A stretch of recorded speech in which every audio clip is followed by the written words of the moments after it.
یونس نے ابن شہاب سے، انہوں نے سعید بن مسیب سے، اور انہوں نے اپنے والد سے روایت کی کہ جب ابو طالب کی موت کا وقت آیا تو رسول اللہ صلی اللہ علیہ وسلم ان کے پاس تشریف لائے۔ آپ نے ان کے پاس ابو جہل اور عبداللہ بن ابی امیہ بن مغیرہ کو موجود پایا۔ رسول اللہ صلی اللہ علیہ وسلم نے فرمایا، چچا ایک کلمہ لا الہ الا اللہ کہہ دیں، میں اللہ کے ہاں آپ کے حق میں اس کا گواہ بن جاؤں گا۔ ابو جہل اور عبداللہ بن امیہ نے کہا، ابو طالب آپ عبد المطلب کے دین کو چھوڑ دیں گے؟ رسول اللہ صلی اللہ علیہ وسلم مسلسل ان کو یہی پیشکش کرتے رہے اور یہی بات دہراتے رہے، یہاں تک کہ ابو طالب نے ان لوگوں سے آخری بات کرتے ہوئے کہا، وہ عبد المطلب کی ملت پر قائم ہے اور لا الہ الا اللہ کہنے سے انکار کر دیا۔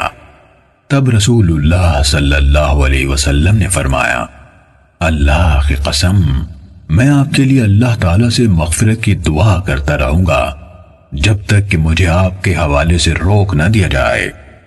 اس پر اللہ تعالیٰ نے یہ آیت نازل فرمائی، نبی اور ایمان لانے والوں کے لیے جائز نہیں کہ مشرکین کے لیے مغفرت کی دعا کریں، خواہ وہ ان کے رشتہ دار ہی کیوں نہ ہو، جبکہ ان کے سامنے واضح ہو چکا کہ وہ یعنی مشرکین جہنمی ہیں۔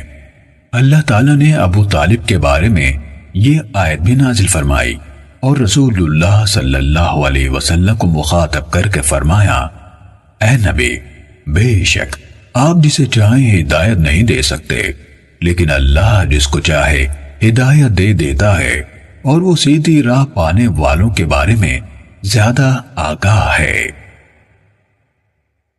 صحیح مسلم حدیث نمبر 132۔ معمر اور صالح دونوں نے زہری سے ان کی سابقہ سند کے ساتھ یہی روایت بیان کی۔ فرق یہ ہے کہ صالح کی روایت فَأَنزَلَ اللَّهُ فِيهِ، اس کے بارے میں اللہ تعالیٰ نے آیت اتاری پر ختم ہو گئے۔ انہوں نے 2 آیتیں بیان نہیں کی۔ انہوں نے اپنی حدیث میں یہ بھی کہا کہ وہ دونوں یعنی ابو جہل اور عبداللہ بن ابی امیہ یہی بات دہراتے رہے۔ معمر کی روایت میں المقالۃ یعنی بات کے بجائے الکلمہ یعنی کلمہ ہے، وہ دونوں ان کے ساتھ لگے رہے۔ صحیح مسلم حدیث نمبر 133۔ مروان بن یزید سے جو کہسان کے بیٹے ہیں حدیث سنائی، انہوں نے ابو حازم سے، انہوں نے حضرت ابو ہریرہ رضی اللہ عنہ سے روایت کی، کہا رسول اللہ صلی اللہ علیہ وسلم نے اپنے چچا کی موت کے وقت ان سے کہا، لا الہ الا اللہ کہہ دیں، میں قیامت کے دن آپ کے لیے اس کے بارے میں گواہی دوں گا، لیکن انہوں نے انکار کر دیا۔